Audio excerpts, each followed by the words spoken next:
go to my website right now and sign up for my breakthrough program, which will show you the most effective, most important exercises that you can do in legato, in alternate picking, sweep picking, and economy picking. Exercises that will get you there in the fastest way possible. It's free.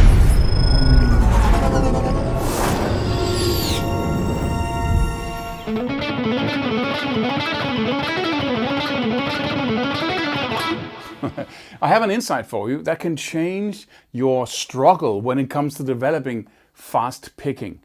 It doesn't involve slanting, angling, or anything like that, or string avoiding when you go from string to string. All that is off the table, because what I use here is pendulum picking. And pendulum picking is simply, if you imagine a clock, an old-fashioned clock, you have the pendulum down there.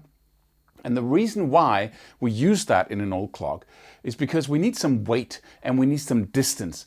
And that can swing with a much greater deal of evenness than anything that's short and light, right? So that swinging makes the clock more accurate. The same thing goes for pendulum picking. If you take your pick like that and you do this with your hand, just without the pick, just hold the thumb and index finger like that, and then you do this.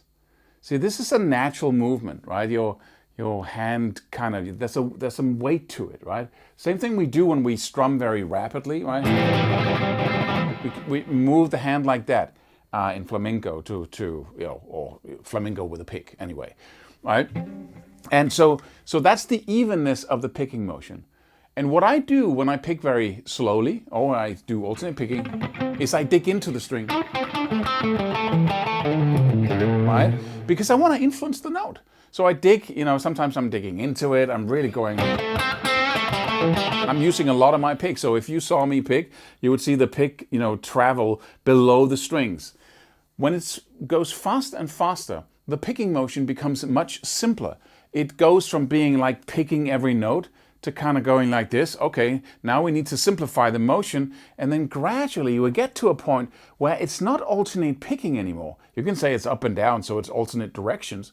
But what really happens is that I'm not picking the string anymore. Please get me.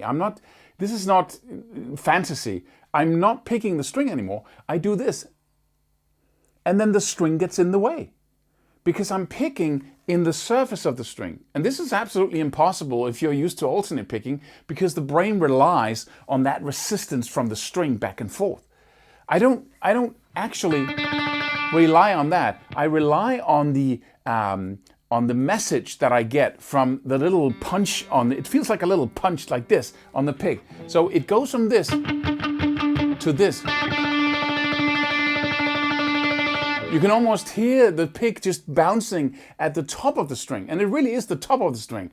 I'm not even going so deep as the string itself. I'm just grazing the top of the string, which requires me to have an insane amount of accuracy, of course, because you can't vary your picking depth like that, because then the string doesn't get in the way in the same way every time. Then if you dive down just 1/10 of a millimeter into the string, suddenly the resistance you feel is twice that of before.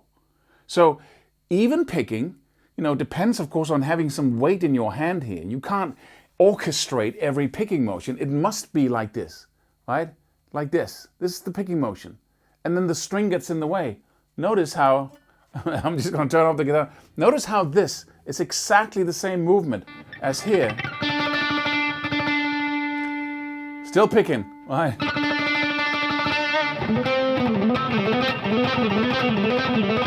Right? That's how it, and then you can say, okay, what about string shifting, Claus? Because that's some of the hardest thing I had to do, right? And when you're not digging into the string all the time using alternate picking, there's no reason to try to escape the pick to get to the other side of it once you do a string shift like that. Because just imagine, I talked about this quite a lot of times, but just imagine you're striking this string, right? And you're digging in, which means that if you have to strike the next string from below, then you have to avoid it first and then strike it from below. And you know this problem, right? If you've been into alternate picking. But when you're using pendulum picking and I'm picking in the mere surface, I'm avoiding the next string quite nicely, because this becomes my picking motion, right? It's circular, pendulum, right? So, and I'm picking in the surface. So I'm just naturally avoiding it. So all I have to do is to take my picking motion from this string and then move my hand down here at the right moment, of course, right? And then I'm avoiding the string. I don't have to do any slanting. I don't have to do any angling. I don't have to do any avoiding, which is also impossible at that speed, right? So it has to be simple when it's fast, right? So I'm just grazing the string here, and then I'm just going to the next string, and it's avoidance because it's out here, and then it's in there again because it naturally swings out like that. And you cannot figure this out by doing close-up, slow motion of anyone's picking, because every single top player out there, myself included, developed all kinds of weird little habits in order to make the impossible possible. So what we should be working on when we try to develop our speed picking skills is accuracy and precision, and not all kinds of strategies meant to compensate for the fact that the mere picking movement is too deep, because we're still using alternate picking and not speed picking, as I call it. So we get slanting, all of these things.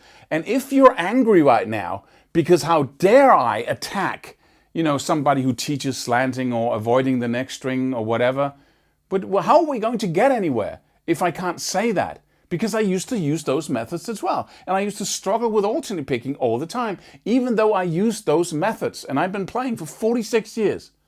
So you can go all Claus, I can see you angling, and I hear that a lot, right? I get these angry messages. But what are you angry at? A better method? Right? Or it's like we absorb whatever we do into our identity, and then it becomes a personal thing, right? Whether or not you're doing the most efficient thing.